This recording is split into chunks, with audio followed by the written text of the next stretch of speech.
Welcome to another edition of the 49er Goldcast.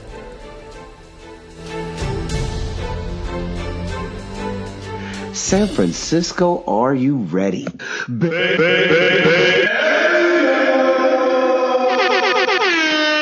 Boom! Welcome to another edition of the 49er Goldcast. This is the Bay Area fan perspective. Don't give me no Bammer weed. I'm your host, Rudy Solis III, and with me is my brother and my co-host, Raymond Salisa first, baby. and our esteemed co-host, Old Man Davis. Bam! Well, gentlemen, week 13 is in the books, and it's another win. We haven't had too many of those, but boy, it does feel good to have another win on the books. And Raymond, what do we do when we have a win? We go over that game and bask in the warm bath of victory. The warm bath of victory. Take it away.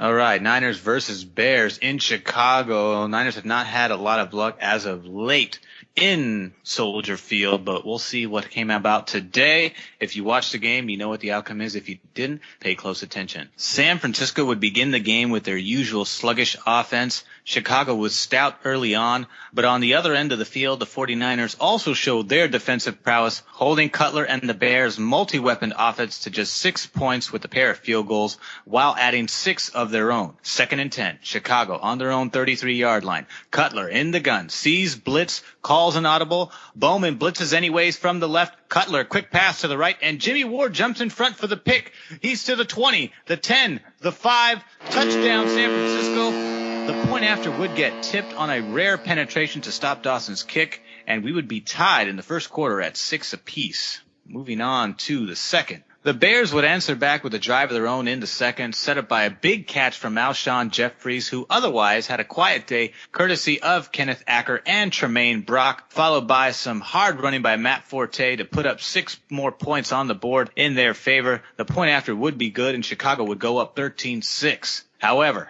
Gabbert and company respond with a very West Coast-esque drive of their own, showing off Gabbert's great poise, decision-making, combined with Sean Jones' power running. 1st and goal, San Francisco on the 1. Gabbert from center, Bolden in motion. Hands off to Drone, and Drone bulls his way in and scores. Touchdown 49ers. They would go into the half, 13-13. Boom. The third quarter would be a very quiet quarter as both teams would go scoreless. It was nothing but defense for the most part today. However, in the fourth quarter, things got really interesting. The Niners and Bears would hold each other to a stalemate until 3 minutes and 43 seconds left in the game. 1st and goal on the 4. Bears hand off to Carey, led by a defensive lineman, and he fights his way into the end zone. Touchdown, Chicago. Bears take the late lead 20-13. The point after would be good. 49ers get the ball back for a final drive and start the series with a sack for a loss. Things not looking good early on. Same series, 3rd and 6 on their own 40. Gabbert takes it from the gun and tucks it in for a scramble, slides past the 50 and gets a crucial first down to keep the drive going. 2nd series, 3rd and 3 on the Bears' 44-yard line. Gabbert out of the shotgun. Pocket collapses, and Gabbert runs up the middle, cuts up field, still on his feet, to the 10, to the 5. Touchdown, 49ers. Point after from Dawson is good, despite being another close call that could have gotten tipped. Tie game, and we would go into overtime, citing a missed field goal from Robbie Gould, his 2nd of the day. Both teams would stall on their first possessions in overtime. San Francisco would get a second opportunity in the quarter. 1st and 10, 49ers on their own 20-yard line. Gabbert snaps from center, all kinds of time, looking, throwing deep down the sideline to his left to a wide-open Torrey Smith, who makes the reception. No one will catch him to the end zone. Touchdown, touchdown, touchdown. 49ers win. Final score, 26-20. I'd like to add that I called this upset, and I called it by 6 points. Game balls to Gabbert, first and foremost, for playing a really solid game despite not having all that crazy numbers. He actually statistically matched Jay Cutler throw for throw. Their attempts and completions are almost identical. The big glaring difference being that Gabbert got a touchdown and Cutler had a pick 6 instead. Acker and Brock did a really good job on Alshon Jeffries. He only had 4 touches for 84 yards, which is good for a player like Alshon Jeffrey. Bowman was huge. He led the team in tackles with 13. Hodges, I liked a lot of what I saw out of him, especially that big, huge stop when he got behind the line of scrimmage. I see a lot more speed and better coverage ability from him. I'd like to see more of him instead of Michael Wilhoit. No offense, but he's just kind of a better, solid backup than he is a starting linebacker. I mean, he's second in the team with tackles, and I get that, but I think you'd see a lot more production and effectiveness out of Hodges. That's my opinion. So game balls to Bowman and Hodges, Acker, and Gabbert for me. Gentlemen, what say you? Well, first, I want to give the Goldcast game ball to Raymond Solis the first. Raymond has an ability that we don't talk about very often on the Goldcast. We've mentioned this a couple times to the faithful, but Ray has the whispers. Raymond can sometimes hear the whispers of the sports gods. And when they whisper in his ears, his ability to accurately predict what's going to happen occurs. Old Man Davis is in heaven, so he already hears the whispers all the time because he's right next to the sports god, hence the reason he's correct all the time. But us lowly earthly humans, we have to listen for the whispers. And Raymond, your whispers were very strong in Nostradamus fashion, so well done on accurately predicting the upset and the 6-point swing in favor of the 49ers. Hoo-ah! Well, this was a game I really thought that we could win several weeks ago before Chicago started to surge because I saw how much Chicago was struggling, and I thought that was something that the Niners were good enough to take advantage of. And in a game where really both defenses came out and played really well, I thought offensively on both sides they were pretty sluggish, but they made plays when it counted down the stretch. And in the end, Gabbert really pulled through. He kind of really took charge of the game, even though it was wasn't the typical take charge of a game like a Rodgers or a Brady where they kind of do it through the air. Blaine can play. I've been saying that, since day one. In this case, he did it with his legs and a little bit through the air as well, too, but it was more with his legs. I think people don't believe in his athleticism. Which is kind of also Colin Kaepernick-esque, if you would, you could say, too. He can run, too. But I just thought his decision-making was good. I saw a lot of plays where the coverage wasn't good, and he would go through all his reads and then flush out of the pocket and then run to try to salvage some yardage, or in other cases, just kind of break even. And he never seemed overwhelmed in the pocket like Colin Kaepernick often looks. He looked like Colin Kaepernick, when the pocket collapses, he's like a deer in the headlights, and he just bolts, and he's just like running like a gazelle. And in this case, this was more like, hey, all my reads are checked. I got to run because we still have to keep the drive alive. So let me go and at least get the first down, single-handedly, and then also single-handedly set up that last scoring drive in the fourth quarter to set up overtime with two huge runs on third downs. And get a touchdown any means possible. And that was just insane. And then caps it off with a 71-yard deep bomb. We always feel like, no matter what the score is, whether up or down, that, we're able to make the play with 10 back there. To Torrey Smith, who's had kind of a quieter season than we'd like to see, but came up huge today. My test of patience is unreal. Yeah, Old Man Davis, what do you think about Blaine Gabbert? This is someone you predicted that you were fighting to get off the bench and into the starting lineup. Here he is with probably his most impressive win of the season. What do you think? As Davis Dahlstrom predicted, he did go down with the victory earlier. This was a very horrible game the Bears should have and didn't win. And I seen that first quarter where the offense wasn't able to put up any yards or any first downs worth talking about. Sacker pick who? Fastest legs in the game? Who? Blaine Gabbert wins. Today with Blaine, obviously big play with his feet. Blaine Gabbert wins. And then obviously big throw at the end to win the game. Game ball, yes, goes to none other than Blaine Gabbert. And that highlight throw to Torrey Smith. Those are big plays. Those are big moments. In what was by far a game that could have went to the Bears had Robbie Gould put the pigskin between the posts for the win. Congratulations, Robbie. You gave what would have, should have been that Bears win, and you blew it. Congratulations to Jed York. You saved yourself from further humiliation by diehard fans winning over a Bears team coached by coaches that knew the upper management stakes of this game. And yes, Ray, you were right. There was a lot to be said on Gabbert's game. I really did appreciate his decision making, but most importantly, I thought in the second half, he acted as a momentum shifter, if anything. It's still to be unknown whether or not he can lead this team long term. His passing ability is there, yet some of the decision making still takes a little more time to develop, and we'll have to see whether or not that will carry on into the next season. I just tried to lead the team to the best of my ability. Yeah, I think that Blaine Gabbert, he didn't play a great game. There is an upside, and I think that there is an opportunity for his ceiling of success to get higher. His athleticism was impressive. That 44-yard run, I was shocked. I was like, wow, I didn't realize he had that in him. And he keeps stepping up. It almost looked like there was an inclination to slide, and then he saw that there was nobody guarding past the safety, and that he had a free shot, and then kind of at the last minute took it. It was impressive to see him kind of just take the offense and throw it on his back, even though he really didn't have that great of a game leading up to it. Up until a point, it was basically just both the defenses. Fangio's defense versus Mangini's defense. If you enjoy watching defenses, this was definitely a good game for that because they played really tough. And both offenses really struggled all day long to break through. It was. And I think that this game was more – you could almost argue that this was like Jeep Chris versus Vic Fangio in a lot of ways, because Fangio, he knows that our offense is kind of a stripped-down version of Greg Roman's. But then on the flip side, Jeep Chris knows exactly what type of defense Vic Fangio likes to run. So there's room for exploitation on both sides, and in the end, Jeep Chris got one over on Fangio. You son of a bitch. All right, so moving on, a word from our sponsor.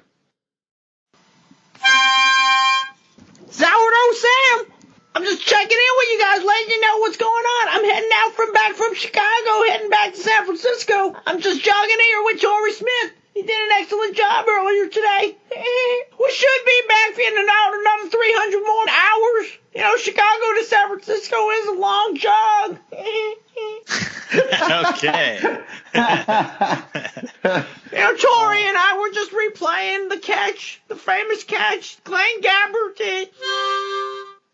Sourdough Sam, the unofficial fifth member of the 49er Goldcast. Them 49ers defense just whipped and dipped them Chicago Gummy Bears. They sure did. Absolutely, they killed him.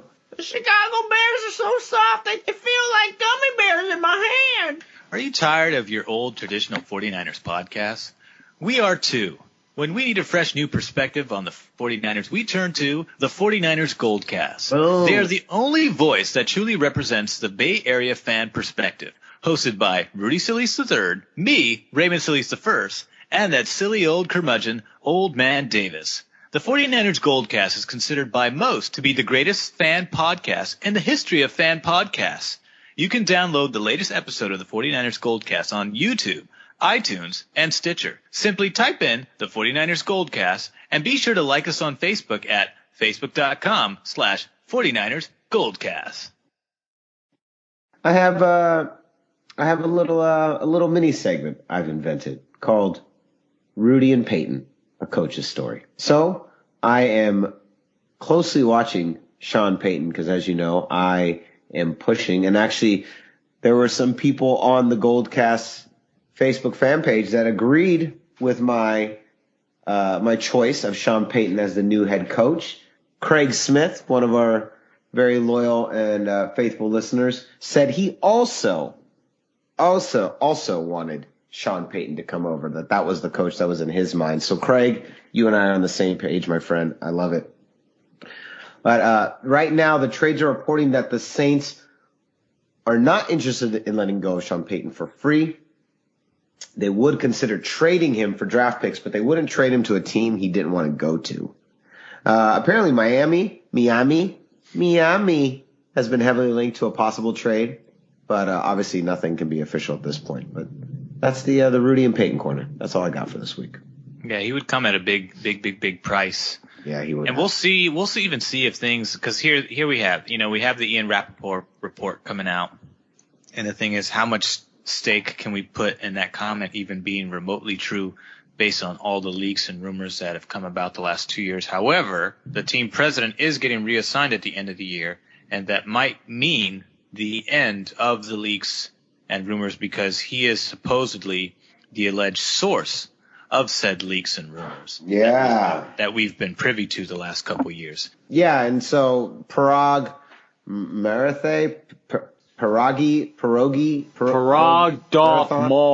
Yeah, Paraag Moth Mall Paraag Mall. Pierogi Mall, the Dark Lord Emperor. Pierogi Mall. I just know we need some better draft picks like we had in 11 and 10. 13. Here's the problem with Moneyball in football is that the sample size of games is so much smaller, so the margin for error is so much greater. Whereas with baseball, you have 162 games played out over 9 months. You get even just one season of that, just the amount of games there, and for the duration, for how long they go, you have such a larger sample size to determine how a player plays. It's very hard to apply that to NFL, just given the nature of the game, any given Sunday.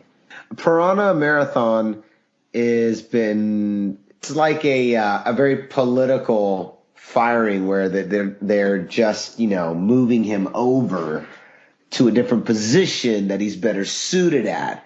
But it really is, it's just firing him without firing him. It's firing him but wanting to keep him in the company. Well, we will keep you in the company, but you can't do this position anymore because we need to find someone who's better at it.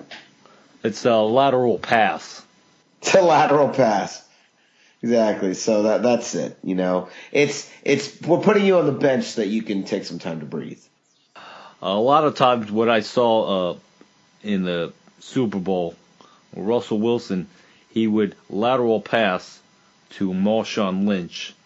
And there were moments where you saw Marshawn Lynch run up the seam in for a touchdown.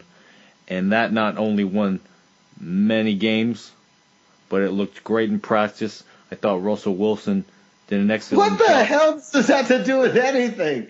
You just completely went on this tangent that had nothing to do with anything. I don't even know what show I'm on anymore. Yeah, that's the second time Old Man Davis has tried to slip in the Seattle Seacast in our beautiful 49ers Goldcast. It's a good example of a Super Bowl championship team. Oh, my God. Okay, let's go. All right, here we go. Playoff race. I can't do this anymore.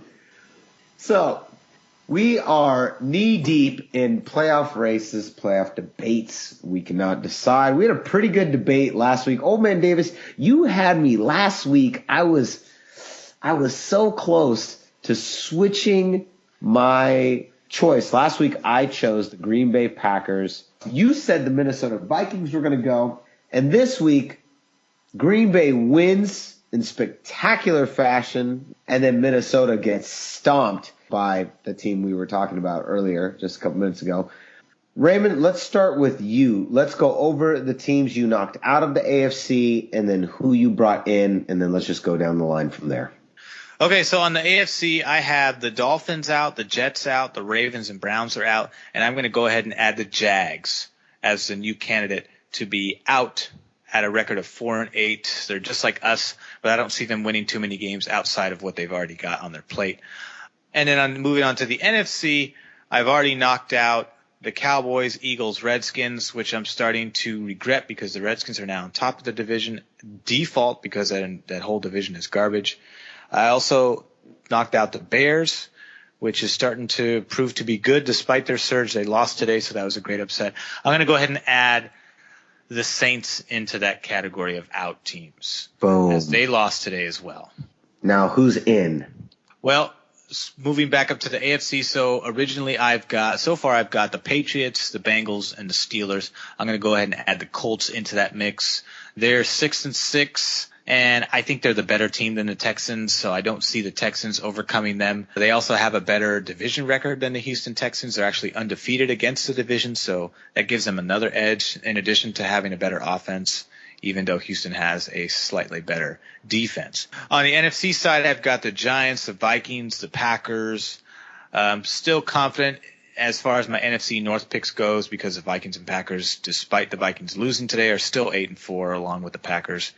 I'm going to go ahead and add the Panthers into the mix as an obvious choice, now sitting at 12-0 atop the entire NFL as the best record in the league, since the Patriots have now dropped 2 straight. Nice. All right, Old Man Davis, let's go with your picks. Let's start with the AFC first. No different than how Ray had put it. I did select Indianapolis as well. Probably will go down to the last game in them making it in, but I'm going to take my chances with that. So they're in. My AFC team that's out this week is the Jacksonville Jaguars. They did play a very close game against the Titans, but it wasn't enough, and I think it still will not be enough in the upcoming weeks given their schedule. My teams in the AFC are the Cincinnati Bengals, the New England Patriots, and the Denver Broncos. The teams out are the Kansas City Chiefs, the Cleveland Browns, the Tennessee Titans, the San Diego Chargers. Over on the NFC side, I have decided to go with Pete Carroll and his Seattle Seahawks. Oh. I think they played a tough game against Minnesota. It really adds a lot of favor into how they're playing their offense now these days, and I think that'll show a lot more in the upcoming weeks and into the playoffs. A very nice wild card pick. I like them a lot. My team that is going out this week in the NFC will be none other than the St. Louis Rams. I think there's a lot of problems going on with the St. Louis Rams, none as worse as the Cleveland Browns. The Rams just don't seem to be getting any better or any worse, as we've seen the last year or two. As we've seen every year with that team, they're just constantly mediocre. I don't understand how Jeff Fisher still has a job. What are your total teams like? What are the total teams you have out already? I just want to compare them to mine. As far as the remainder of the teams that I've already counseled and added for this playoff picture, in the NFC, the teams in the Carolina Panthers, the Arizona Cardinals, the Minnesota Vikings, and teams out will be the Detroit Lions, the Tampa Bay Buccaneers, the Dallas Cowboys, and the New Orleans Saints. Wow. All right. My playoff race, it's pretty tight. This week was pretty hard. Cleveland Browns, let's start with obvious, all the outs in the AFC. Cleveland Browns, you're out. San Diego Chargers, you're out. Oakland Raiders, you're out. And thank you, Chiefs, for solidifying that today. Alex Smith once again defends the Bear crown against Old Man Davis's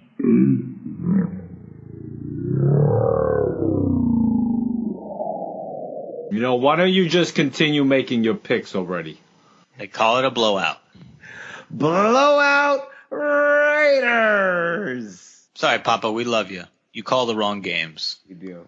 Tennessee Titans, you're out. And then my new team representing the AFC East to not make the playoffs, the Miami Dolphins, you're out. NFC, Detroit Lions, out.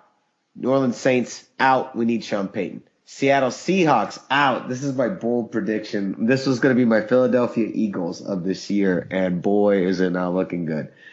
Dallas Cowboys, out. And I, too, Old Man Davis, have chosen the St. Louis Rams, who are now scraping at the bottom of the barrel of the NFC West, where they rightfully belong. I can't wait till they come here to L.A. so that I can watch the 49ers play in Los Angeles once a year. St. Louis Rams, you're out. Now, honestly, outside of the three best teams in the AFC, the Cincinnati Bengals, the Patriots, the Broncos, who we all have unanimously chosen as being in the playoffs, I had a really tough time. Here's the Week 13 playoff picture, okay? The players will begin today. Raymond, the team you chose, the Colts are in fourth place. Then you have the Kansas City Chiefs in, followed by the New York Jets. In the hunt, we have the Pittsburgh Steelers, the Buffalo Bills, and the Houston Texans, and the Raiders at the bottom, and Miami at the bottom too. But those guys are done.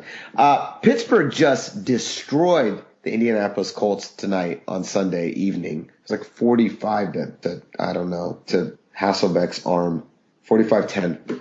And so I am very shaky on the Indianapolis Colts. They do lead their division. I'm going to go more towards this wild card picture, and I think those Pittsburgh Steelers look pretty damn hot. I'm putting in the Pittsburgh Steelers. You're in. NFC, this has been a pretty big debate amongst us.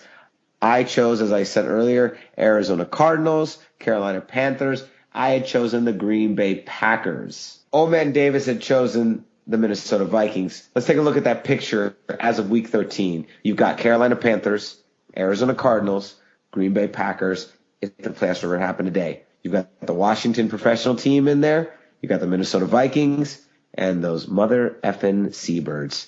After that, in the hunt, you got the Bucks, the Falcons, the Eagles, the New York Giants, and Chicago Bears. I'm going to agree with last week's decision, Old Man Davis, and a decision that you have made as well, Ray. I'm going to agree that the Minnesota Vikings are going to be in. I still think they're going to make it in. Minnesota Vikings, you're in. All right, gentlemen. Moving on to the final segment of the evening. It's all about that money. For the love of money. That crane. That green. That's celery. That celery. That celery. That's celery. That celery. Paperback. Greenback. Redback. Coin. Dime. Nickel. Spinach. Spinach. Cream spinach. Green M&M's. Yellow M&M's. Skittles. Moolah. Marshawn Lynch. Marshmallows. Boom. All right.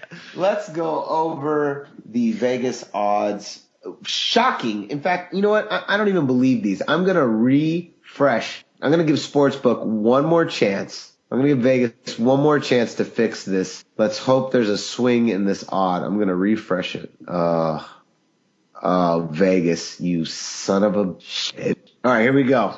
Raymond, before we get into the odds, tell the 49er faithful about where this game is taking place. Who are we facing? Week 14, coming down to the end of a very tumultuous season for the San Francisco 49ers. Break it down for the faithful.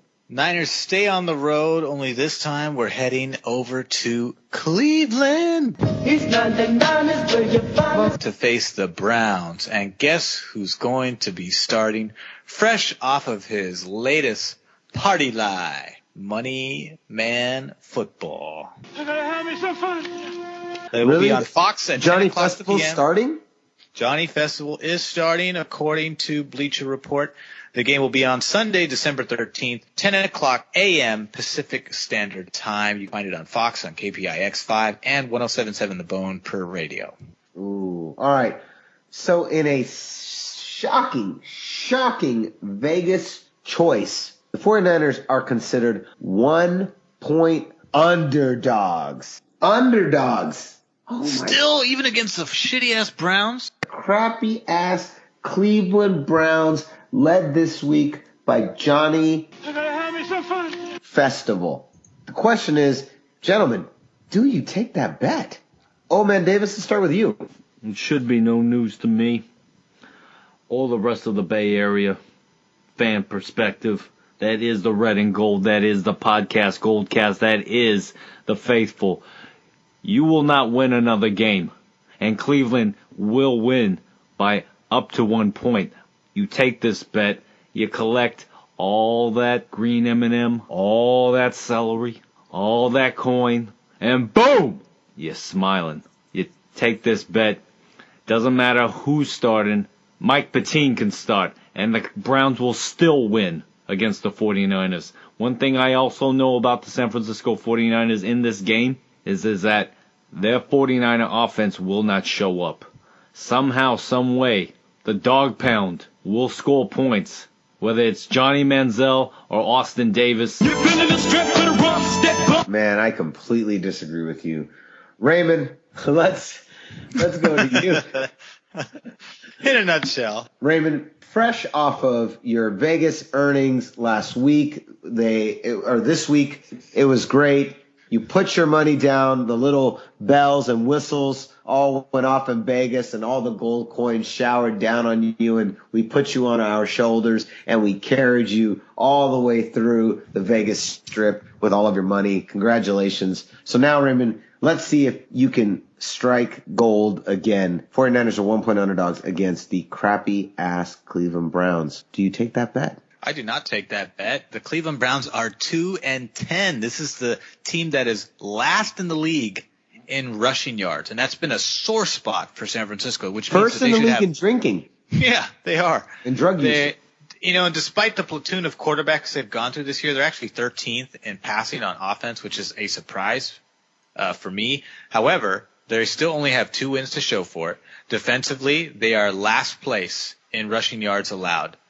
They are 25th against the pass. They're 29th in yards allowed, and they are 31st, second to last in points allowed. So they're kind of right up there with our defense. However, the difference between our defense and their defense is very simple. If you look at statistics of the 49ers defense at home, they're a top 10 defense. If you look at it on the road, more or less what we've seen kind of on the bad games week, I think it's going to be they're going to squash the run, they're going to force the pass, and then on the flip side, we're going to have a huge running game. Sean Jones is really going to open up play action pass for Blaine Gabbert, and he's going to have a really good throwing day. I expect at least 2 scores, and I'm going to pick the 49ers to win by 10 this time.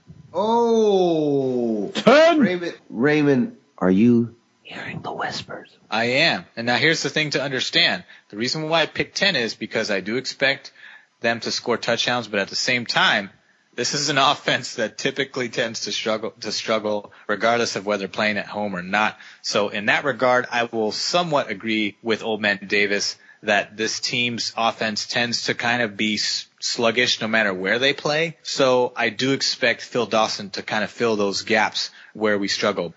All right. Well, Old Man Davis, are you taking the over on 1 point, or are you sticking right at 1? I'm going to stick right at 1. It's that Cleveland nice, Browns, sweet spot. So Old Man Davis says the Cleveland Browns will win by 1.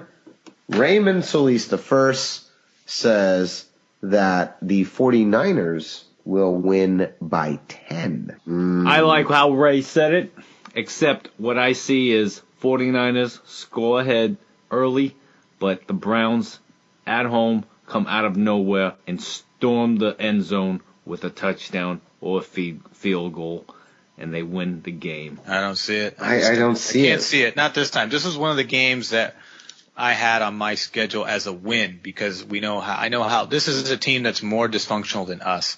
And in the cases where we've played bad teams this year, we have won all of those games. Well, and you know what? If we're talking about beer pong, I'm going to give it to the Cleveland Browns. Oh yeah. In fact, I'll go over the spread by 6. Yeah. Especially if Money Man Football is serving. Yeah, exactly. Like if we're talking fastest tab to $1,000 at a bar, for sure, Cleveland Browns. If we're talking most DUIs in a 12-month period, I'm taking the Browns, 100%. But playing football, I don't see that happening. I'm not even sure if Menzel knows what team he's on.